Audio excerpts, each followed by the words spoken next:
Hello friends, welcome to Gowri's home. இன்றைக்கி நாம் தக்காளி தொக்கு எப்படி பண்ணுறது அப்படிங்கிறது தான் நம்ம பார்க்க போகிறோம். இந்த தக்காளி தொக்கு செஞ்சு வீட்டில் வச்சுக்கிட்டிங்கன்னா ஃப்ரிட்ஜில் நல்லா வச்சு யூஸ் பண்ணினீங்கன்னா 15 நாள் 20 நாள் ஆனாலும் கெடாதுங்க. இது வந்து நீங்கள் இட்லி, தோசை, சப்பாத்தி, அப்புறம் தாளிச்சு சாப்பிட்றதாவது இருந்தால் கூட நீங்கள் தொட்டுக்கிறதுக்கு ரொம்ப நல்லாயிருக்கும். இப்போ அதை எப்படி செய்கிறது அப்படிங்கிறத பார்க்கலாம் வாங்க. நான் வந்து இன்றைக்கி எங்கள் வீட்டில் கம்பு, ராகி, சோளம் போட்ட தோசைக்கு தொட்டுக்கருக்கு நான் வச்சு சாப்பிட போகிறேங்க.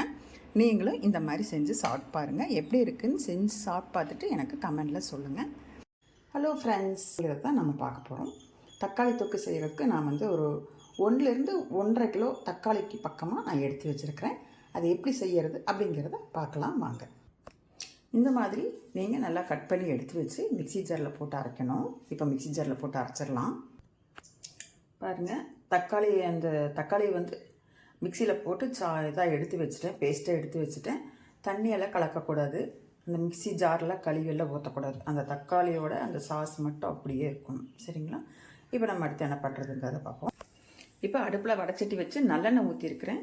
இதுக்கு வந்து நல்லெண்ணெய் ஊற்றினா நல்ல டேஸ்ட்டு கொடுக்கும். நீங்கள் நல்லெண்ணெய் இல்லைன்னா கடலெண்ணெயோ இல்லை ஆயிலோ எது வேணாலும் ஊற்றிக்கலாம். இப்போ வந்து கடுகு போட்டுக்கலாம். கடுகு போட்டு தாளிச்சிக்கலாம். கடுகு பொரியுது.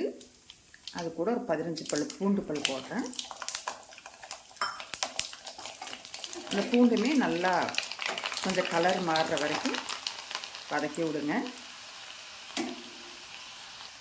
அது கூடவே கருவேப்பிலை கொஞ்சம் போட்டுக்கிறேன்.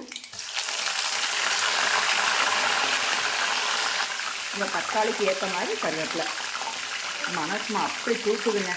நல்லெண்ணெய், பூண்டு, கடுகு, கருவேப்பிலையெல்லாம் அப்படி மனம் வருது. இப்போ பாருங்கள், பூண்டு வந்து கலர் மாறிடுச்சு, கருவேப்பிலையும் அப்படியே வந்து பொறுன்னு ஆயிடுச்சு இல்லையா? பாருங்கள், பூண்டு எப்படி கலர் மாறி இருக்குதா, தெரியுதுங்களா?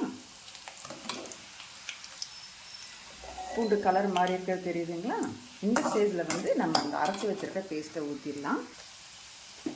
பார்த்து மெதுவாக ஊற்றணும், ஏன்னா நிறையா இருக்குது இல்லையா? மெதுவாக ஊற்றணும்.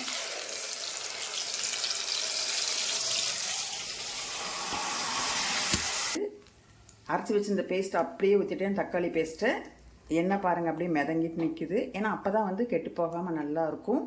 இப்போ இதை வந்து நல்லா கொதிக்கட்டும். நல்லா கொதித்து எண்ணெய் பிரிஞ்சு வந்ததுக்கப்புறமா பார்ப்போம். நான் வந்து இந்த பாத்திரத்தில் நான் தண்ணியெல்லாம் ஊற்றி கழுவியெல்லாம் ஊற்றலைங்க. அப்படி ஊற்றக்கூடாது, வெறும் அந்த தக்காளி பேஸ்ட் மட்டும்தான். சரி, இப்போ நல்லா கொதிக்கட்டும். நல்லா கொதித்து எண்ணெய் பிரிஞ்சு வந்ததுக்கப்புறம் பார்ப்போம். நல்லா கலக்கி விட்டுக்கலாம். பொறுமையாக கிண்டுங்க.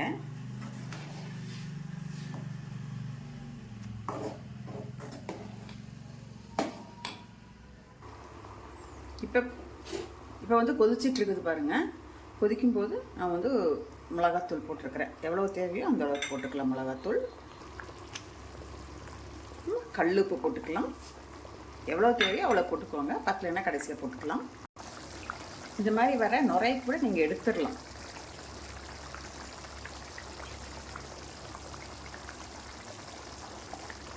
மேலே நுரையாட்டு வருது இல்லையா? அதை எடுத்துருங்க.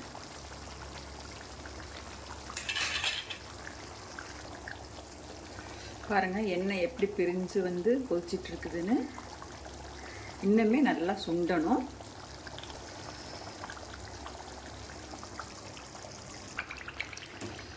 அடிக்கடி நல்லா கிண்டி விட்டுக்கோங்க, அடி பிடிச்சிடாம. பாருங்கள், இவ்வளோ இருந்த குழம்பு இப்போ இவ்வளோ தூரம் வற்றி இருக்குது. இன்னுமே வற்றணும். இந்த ஸ்டேஜில் நீங்கள் உப்பு காரமெல்லாம் பார்த்துக்கோங்க. உங்களுக்கு எவ்வளோ உப்பு காரம் தேவைப்படுதோ போட்டுக்கோங்க. பாருங்கள், அடுப்பு ஃபுல்லாக தெரிச்சிருக்குது. அதனால் வேலை செய்யும்போது பார்த்து கவனமாக வேலை செய்யுங்க. அந்த எண்ணெய் தான் தெரிச்சிருக்குது.